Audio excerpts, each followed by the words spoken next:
Merryn loved the sea. She loved the sound of the waves calling to her through her window.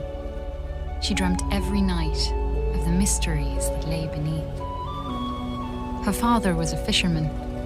Each day he went out to sea, and each night Merryn waited at the rocky cliff edge, holding up a candle to guide him safely home. The two of them were poor. Their roof was leaky, and they sometimes went hungry. But as long as they had each other, Merryn knew they would be okay. At night, her father sang her songs about his great adventures. He sang of giant leviathan serpents, haunted caves, and a lost city of gold beneath the sea. Merryn knew the stories weren't real, but she loved to listen to them. She drifted off to sleep, imagining the wonders of the world below. And her life continued that way, simply and happily, until one night, her father didn't return. Merryn held up her candle at the cliff's edge all through the night, staring out at the empty sea. She shivered in the cold wind as she watched for him all the next day. Her eyes welled with tears as night fell again and there was still no sign of her father. At last, she collapsed into sleep. In her dreams, she saw him, trapped deep beneath the sea, calling to her for help. She awoke with a jolt. A desperate and dangerous plan was already forming in her head.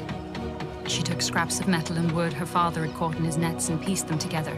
She hammered and bolted, she measured and sawed. And before the sun had set, she had built a tiny, rickety submarine.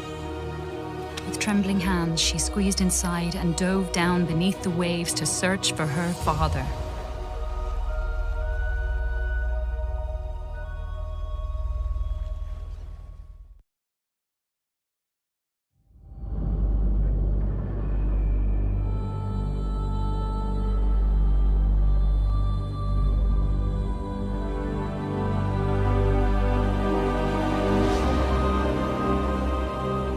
Beneath the waves shimmered with mystery.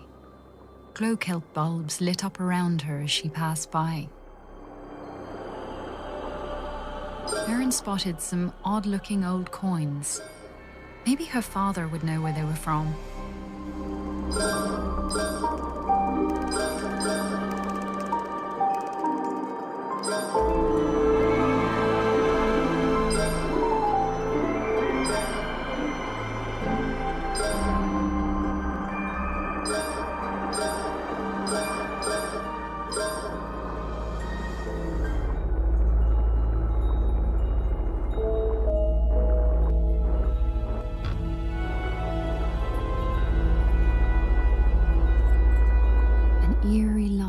Flickered and danced on the sea floor like an underwater fire.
Seahorse, made of clockwork gears, darted out of the way as Merryn approached.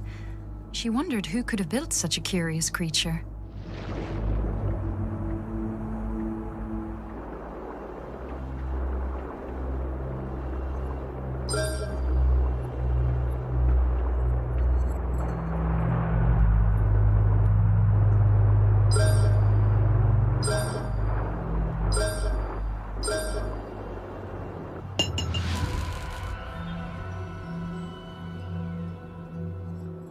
Merryn approached a glowing scrap of metal and pulled it inside. It was claw-shaped and had a strong magnetic pull. She took out her tools and attached it to a firing mechanism on her steering column.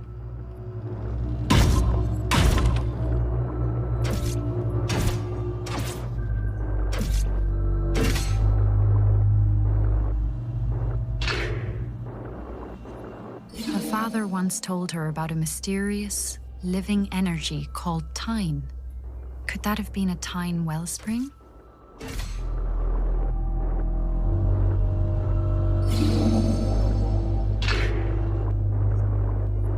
Merryn spotted shock nettles ahead of her. She had to be cautious, as the hostile creatures would attack her on sight.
Guardian blocked Merryn's path. She knew it all too well from her father's stories, and she knew it must never be woken.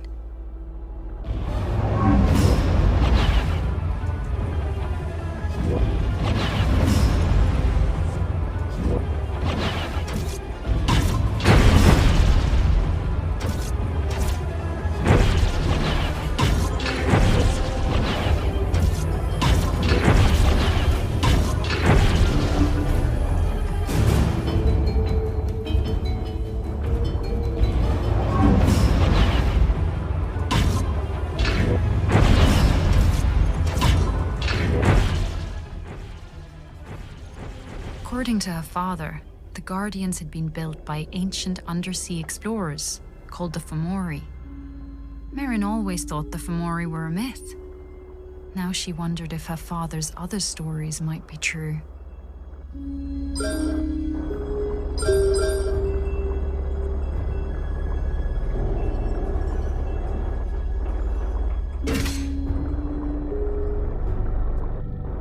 The old statue reminded her of her father's lullabies about the brave and beautiful Merrows.